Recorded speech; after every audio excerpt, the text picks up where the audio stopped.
Panorama group, जो सोचता है वो करता है। यात्रा को करीब करीब अब 2 वर्ष होने को आ गए हैं।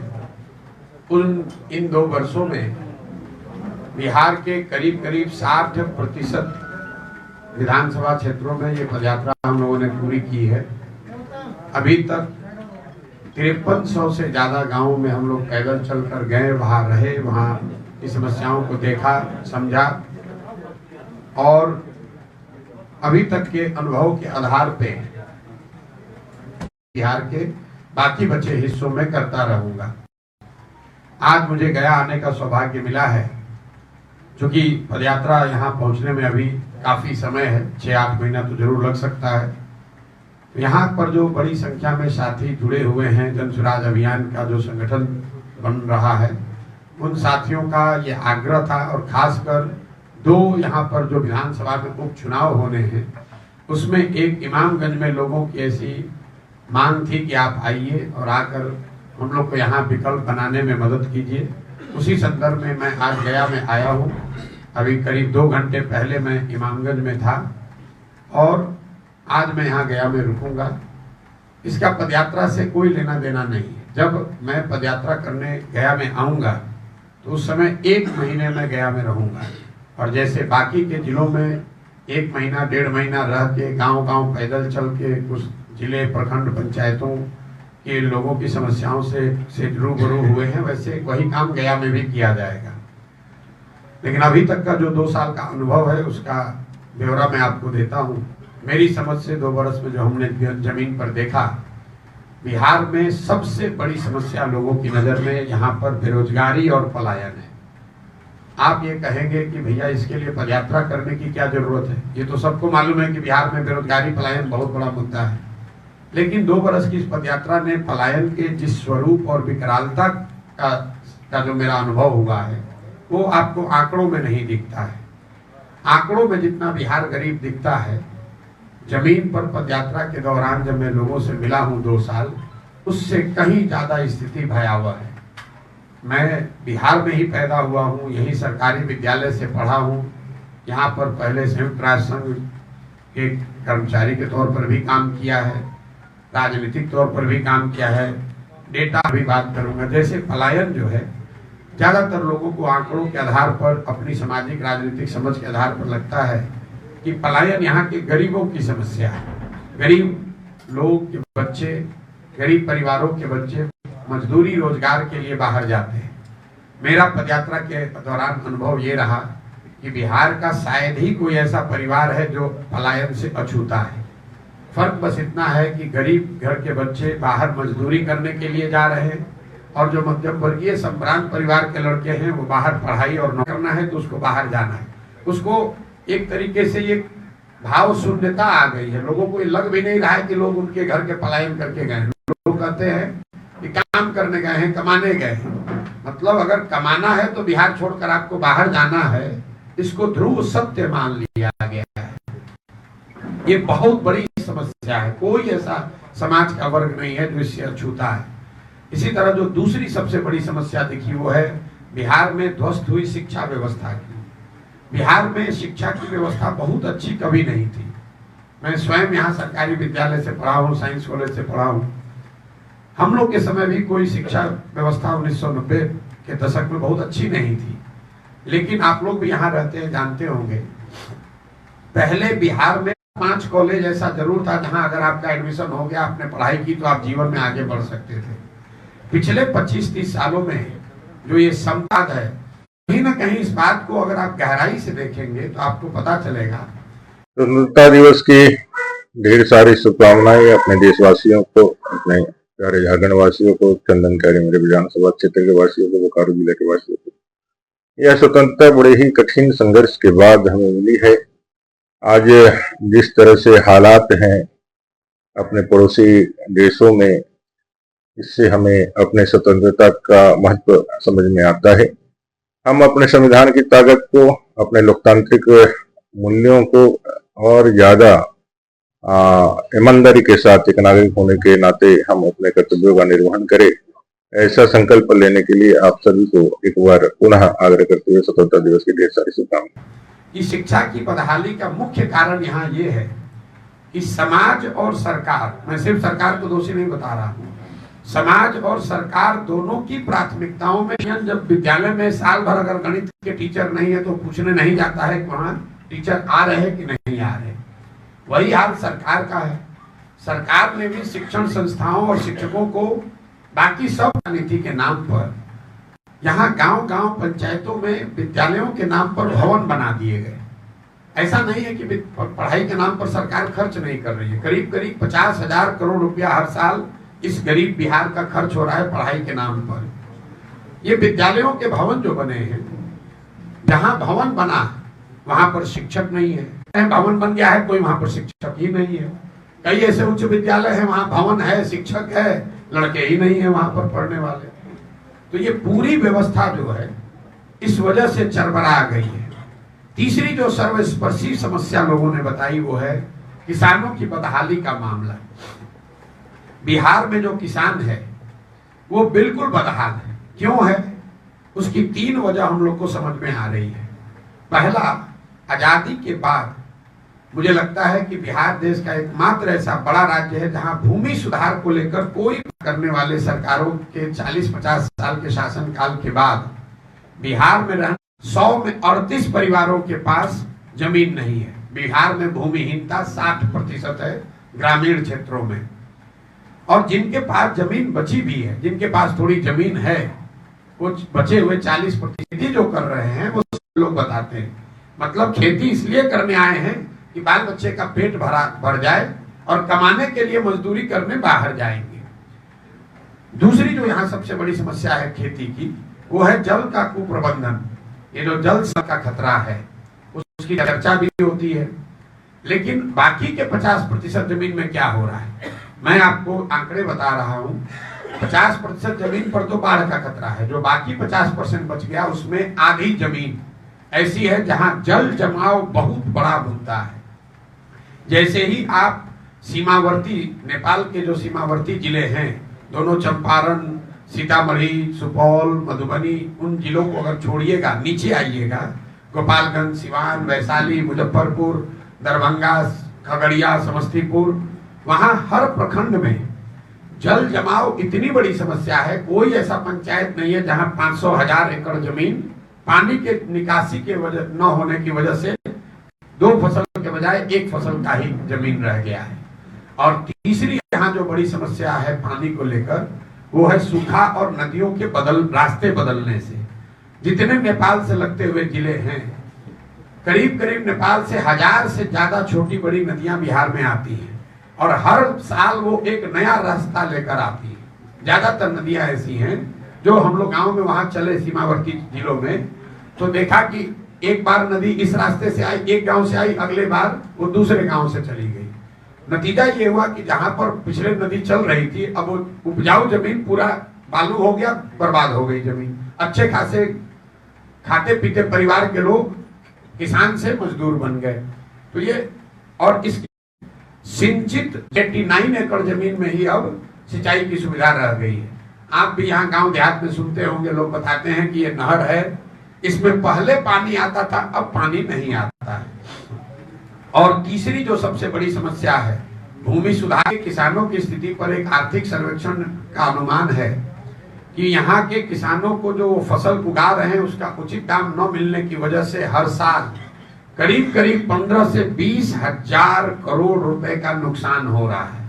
आप उदाहरण के तौर पर देख लीजिए, ये गया का जो एरिया है, यहाँ पर धान की खेती इस पूरे एरिया में होती है, यहाँ से लेकर शाहाबाद तक। धान का आधिकारिक मूल्य है करीब 2100 रुपया। शायद ही कोई ऐसा किसान है, चाहे वो पैक्स से काहे ना जुड़ा हो, जो 1500, 1600, 1700 रुपए से ज्यादा में अपना धान बेचा हो। अब लोगों को लगता है भाई ये तो पूरे देश में ऐसा होगा। नहीं, ऐसा नहीं है। हम लोग को लगता है कि पंजाब हरियाणा में किसान बहुत धनी है। तो एक आंकड़ा दे रहा हूं, पंजाब और हरियाणा में पिछले 10 वर्ष में करीब करीब 70% धान और 75% गेहूं सरकारी समर्थन मूल्य पर वहां के एजेंसियों के द्वारा खरीदा गया है। बिहार में पिछले 10 वर्ष में सिर्फ 13%, इसको याद रखिए, पिछले 10 वर्ष में सिर्फ 13% धान ही सरकारी समर्थन मूल्य पर खरीदा गया है। बाकी सारा धान जो यहाँ पैदा हुआ पिछले 10 साल में वो 25 से 30% कम मूल्य पर बेचा गया है। तो ये जो 3 समस्या है, भूमि सुधार, जल का कुप्रबंधन और फसलों का दाम न मिलना, ये वजह है कि बिहार में किसानों की जो हालत है वो बिल्कुल बदतर है। पलायन, शिक्षा और किसानों के बाद जो 3 सबसे ज्यादा शब्द हम लोग सुने पदयात्रा के दौरान, वो है अफसरशाही से परेशान जनता, सरकारी विभागों में फैला हुआ भ्रष्टाचार और सरकारी योजनाओं में, चाहे वो योजना केंद्र की हो कि राज्य की, काटे जाने वाला दलाली का नया शब्द पीसी। ये 3 बातें लोग बताते हैं कि बिहार में हम लोगों ने लालू जी का जंगल राज देखा है। तो जो लालू जी का राज था वो अपराधियों का जंगल राज था। अब गांव-गांव में लोग बता रहे हैं कि जो नीतीश का राज है ये अधिकारियों का जंगल राज है। आप चाहे जनप्रतिनिधि हैं, पत्रकार हैं, सामान्य नागरिक हैं, अधिकारी जो चाहेगा वही होगा। सत्ता और संसाधन का पूरी तरीके से केंद्रीकरण कर दिया गया है। पंचायती राज व्यवस्था से जुड़े हुए जितने संस्थाएं हैं, जितने लोग हैं, सबका अधिकार सिर्फ और सिर्फ अधिकारियों के पास है। प्रखंड का जो प्रमुख है, जो बीडीओ है, उसके असिस्टेंस के लिए है। लेकिन यहाँ धारा उल्टी बन रही है, बीडीओ चला रहा है, प्रखंड के प्रमुख बीडीओ साहब के असिस्टेंट बने हुए हैं। वही हाल जिले में है, वही हाल राज्य में है। तो अधिकारियों का पूरी व्यवस्था पर एक तरह से कंट्रोल हो गया है। दूसरा जो शब्द हम लोगों ने सुना, सरकारी विभागों में फैला हुआ भ्रष्टाचार। नीतीश जी की जब सरकार बनी थी 2005 में, तो खुदरा करप्शन में कुछ कमी लोगों को लगा था। लेकिन पिछले 5-7 सालों का अनुभव लोग ये बता रहे हैं कि कोई ऐसा विभाग नहीं है जहां बिना पैसा दिए हुए आप कोई सरकारी काम करा लें। चाहे आपको जमीन का रसीद कटवाना हो, दाखिल खारिज करवाना हो, जातीय प्रमाण पत्र बनाना है, पासपोर्ट का वेरिफिकेशन कराना है, एफआईआर करना है, इंदिरा आवास लेना है, अब अनाज के लिए कार्ड बनाना है, कोई भी ऐसा काम नहीं है जिसमें बिना पैसे के काम हो जाए। हद ये है, भ्रष्टाचार का आलम ये है कि इस महंगाई के जमाने में वृद्धों को मिलने वाला जो यहाँ पर पेंशन है, जो एक तरह से मजाक है, 400 रुपया का जो पेंशन मिलता है, उसमें भी लोग बता रहे हैं कि 20 रुपया प्रति माह के हिसाब से पैसा लिया जा रहा है। ये यहाँ का हालत है। इंदिरा आवास में 20 से 25 हजार रुपया लोगों को घूस देना है। जहां पर जनप्रतिनिधि इंदिरा आवास में पैसा नहीं ले रहे हैं, वहां पर 20,000। अगर जनप्रतिनिधि भी पैसा लेगा तो 30 से 35,000। ये यहाँ का आलम है। और तीसरा जो सबसे बड़ा शब्द, सबसे ज्यादा जो शब्द हम लोगों ने सुना, वो है पीसी। हम 2015 में बिहार में आए थे यहाँ पर नीतीश जी का ही मदद करने, तब ये शब्द हमने सुना नहीं था। अभी जो व्यवस्था है बिहार में, सारी व्यवस्था ध्वस्त हो गई, लेकिन सभी योजनाओं में व्यवस्थित तरीके से पैसा जो पीसी काटने का व्यवस्था है वो बहुत बढ़िया बन गया है। योजना चाहे सरकार, केंद्र सरकार की हो या राज्य सरकार की, अनाज बांटने की योजना है तो 30 से 35 रुपया प्रति क्विंटल पीसी कटेगा। मनरेगा है तो 40 से 50% कटेगा। कोई ऐसी योजना नहीं है जिसमें 10% से लेकर 40% तक पीसी नहीं काटा जा रहा है। इन 3 शब्दों के अलावा जो 3 यहाँ पर लोगों को रोजी रोजगार का जो लोग बता रहे हैं, जो उपाय रह गया है, 3 उद्योग धंधे यहाँ बड़े फल फूल रहे हैं। पहला है अवैध शराब का कारोबार। गांव-गांव में लड़कों के पास रोजगार का ये नया साधन खड़ा हो गया है, जहां शराबबंदी के नाम पर दुकान बंद है, होम डिलीवरी चालू है। और होम डिलीवरी कर कौन रहा है? ये नए लड़के, उनको शराब माफिया अपने पेरोल पर लेकर, उसको मोटरसाइकिल लेकर 4, 5, 10 बोतल का हेर फेर करा रहे हैं और लड़के इस काम में फंसते चले जा रहे हैं। दूसरा जो देखा हमको काम का, लोगों का जो यहाँ रोजी रोजगार का उपाय है, वो है अवैध बालू का खनन। अभी हम इमामगंज से आ रहे हैं, तमाम जनता कह रही है कि इतना बालू का अवैध खनन हो रहा है, भैया पानी का जल स्तर नीचे चला गया, किसान को सिंचाई के लिए पानी नहीं मिल रहा है। हम लोग जब रोड पर पैदल चलते हैं, 10 ट्रक या ट्रॉली अगर हमको मिलेगा तो उसमें मान कर चलिए कि 2-3 ट्रक ट्रॉली वही होगा जिसमें अवैध बालू का खनन हो रहा है। और ये सिर्फ गया का बात नहीं है, आप बांका जाइए वही हाल, चंपारण जाइए वही हाल, सुपौल जाइए वही हाल। कोई जिला ऐसा नहीं है जहां अवैध बालू का खनन बहुत बड़े स्तर पर नहीं हो रहा है। और तीसरा एक और यहाँ माफिया जो नया शुरू हो गया, जिसकी चर्चा कम हो रही है, वो है अनाज माफिया। ये जो प्रधानमंत्री गरीब कल्याण योजना चल रही है, जिसमें लाभार्थियों को 5 किलो अनाज प्रति माह मिलना है, लोगों को अनाज 4 किलो ही मिल रहा है। ये 20% की जो चोरी हो रही, कहाँ जा रहा है पैसा? ये 20% की चोरी इसलिए हो रही है कि करीब 30 से 35 रुपया प्रति क्विंटल के हिसाब से पैसा काट कर जनप्रतिनिधियों और अफसरों के बीच में बांटा जा रहा है। और ज्यादातर जगह पर, मैं कैमरे पर कह रहा हूं, ज्यादातर जगह पर विधायक महोदय लोग भी 6 से 7 रुपया प्रति क्विंटल अपना हिस्सा इसमें ले रहे हैं। और ये अनाज है, तो ये हर जिले में ये अनाज के नए माफिया पैदा हो गए हैं, जो इस अनाज को एक तरीके से इकट्ठा करते हैं, उसको पैसे में कन्वर्ट करते हैं, कुछ पैसा अफसर और जनप्रतिनिधि तक पहुंचाते हैं, कुछ खुद का रखते हैं, और फिर उसी अनाज की रिसाइकलिंग करके फिर उसी लाभार्थी को अगले साल, अगले महीने फिर उसी अनाज को बेचा जाता है। ये 3 जो उद्योग फल फूल रहे हैं, शराब माफिया, बालू माफिया और अनाज माफिया, इसको अगर आप छोड़ दें तो कहीं कोई रोजी रोजगार है नहीं। तो ये अभी तक के जो अनुभव हमारे रहे हैं, और अब आपके जो सवाल हैं वो आप सवाल कीजिए, उसका मैं जवाब अपनी क्षमता बुद्धि के अनुसार देने का प्रयास करूंगा। आखिर आपने क्या सोचा है? आपने क्या सोचा है इसके रोकथाम के लिए? नहीं, उसके रोकथाम के लिए सोचा ही नहीं है। जो सोचा है उसको जमीन पर करके दिखा रहे हैं। अपना घर परिवार सुख सुविधा छोड़कर पिछले 2 साल से गांव-गांव पैदल चल रहे हैं। क्यों चल रहे हैं? लोग यहाँ बता रहे हैं भैया ये सब बात जो आप बता रहे हैं ठीक है, हम लोग को मालूम है, लेकिन हम लोग के पास विकल्प नहीं है। तो मैं लोगों को ये कह रहा हूँ कि आपके पास विकल्प नहीं है। ये जो राजनीतिक बंधुआ मजदूरी है, जहाँ लालू के डर से भाजपा और भाजपा के डर से लालू को आप वोट देते हैं, इससे अगर निकलना है तो नया दल, नया विकल्प बनाना पड़ेगा। तो अब ये सवाल ये है, यक्ष प्रश्न ये है कि नया दल और विकल्प बनाए कौन? तो हम ये लोगों को बता रहे हैं कि भाई आप आइए साथ में, आपकी मैं मदद करता हूं, आप मिलकर दल बनाइए, जनता मिलकर दल बनाए। आप पैसे की चिंता मत कीजिए, साधन व्यवस्था, चुनाव लड़ने की चिंता मत कीजिए। वो चिंता आप प्रशांत किशोर और जन सुराज की व्यवस्था पर छोड़िए।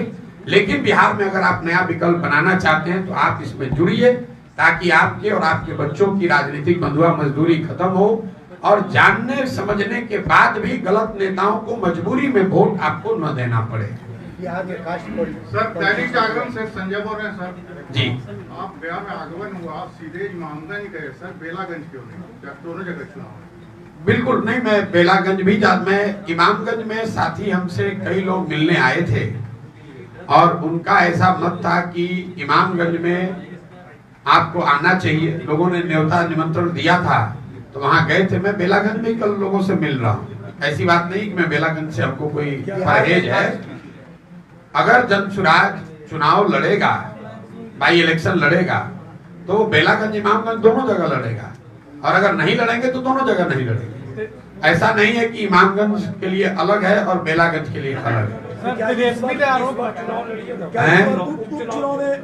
अभी हमको पता नहीं है कि उपचुनाव का डेट अभी शायद अनाउंस हुआ है।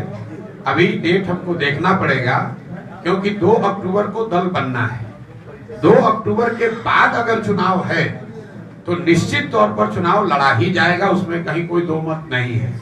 लेकिन अगर 2 अक्टूबर से पहले चुनाव हो रहा है तो यहाँ पर जो जनसुराज से साथी जुड़े हुए हैं उनसे बात करी जाएगी, और अगर लोग चाहेंगे कि नहीं चुनाव लड़ना है तो जनसुराज की व्यवस्था से जुड़े हुए किसी साथी को निर्दलीय उम्मीदवार के तौर पर, जनसुराज समर्थित निर्दलीय उम्मीदवार के तौर पर चुनाव लड़ाया जा सकता है। सर, तेजस्वी ने आरोप लगाया है। हेलो सर, मेरा एक सवाल था। 1 मिनट रुकिएगा। तेजस्वी ने आरोप लगाया कि जनसुराज में जो लोग जुड़ रहे हैं वो पैसे देकर जुड़ रहे हैं। जनसुराज में जो जुड़ रहा है वो पैसे देकर जुड़ रहा है। अब देखिए, ये लोग बोलने से पहले अपनी ही बात नहीं देखते हैं। कुछ दिन पहले तेजस्वी यादव के दल आरजेडी के अध्यक्ष ने चिट्ठी निकाला कि भाई आप लोग राष्ट्रीय जनता दल छोड़कर जनसुराज मत भागिए, आप लोग लालू जी के सिपाही हैं, समाजवाद के नेता हैं, सामाजिक न्याय के पुरोधा के साथ जुड़े रहिए। तो क्या तेजस्वी यादव ये कह रहे हैं कि आरजेडी के लोग पैसा लेकर जनसुराज ज्वाइन कर रहे हैं? तो ये तो आरजेडी के कार्यकर्ताओं को अपने ही नेताओं हैं पढ़ाई लिखाई किए नहीं, राजनीति बाबूजी का दुकान था तो मिल गया है, तो बोलना कुछ चाहते हैं, बोल कुछ और जाते हैं। अब बताइए, अपने ही नेता को कह रहे हैं कि पैसा लेके जनसुराज में गया है, तो भाई पत्र तो आपने निकाला है कि किरासन तेल चूने लगे, तो आपको तो घबराहट होगी कि अब थोड़े दिन में ये बुझने वाला है। बिहार में कास्ट पॉलिटिक्स हेलो में जी पीछे से एक सवाल, एक उनको कर लेंगे खड़े। सर मेरा नाम आरके निराला है। एक अब भैया एक एक करके पूछेगा तभी तो बता पाएगा, पीछे खड़े बोलिए। परिचय पहले बता दें सर, मेरा नाम आरके निराला है, 30 साल हो गया मीडिया लाइन में, और अभी इंडियन पब्लिक न्यूज में है, काम कर रहे हैं गया से। हेलो, मेरा सर सवाल था कि अभी जो चुनाव होता है जहाँ भी जाते गया में भी हुआ है, यहाँ एनडीए के प्रत्याशी मांझी जी जीत कर आए हैं, तो मांझी जी को जितने लोगों ने वोट दिया, इन जाति समाज की एकमात्र सच्चाई नहीं है। 18% मुसलमान आरजेडी को जाति के नाम पर वोट नहीं दे रहा है, वो भाजपा के डर से उनको वोट दे रहा है। समाज का एक बहुत बड़ा वर्ग है जो भाजपा को, एनडीए को, मांझी जी को उनके जाति के आधार पर वोट नहीं दिया, वो लालू जी के डर से उनको वोट देता है। कुछ समाज का वर्ग ऐसा भी है जो जाति के आधार पर वोट देता है, उससे क्या चिंता है, वो देखा जाएगा जब वो होगा तो।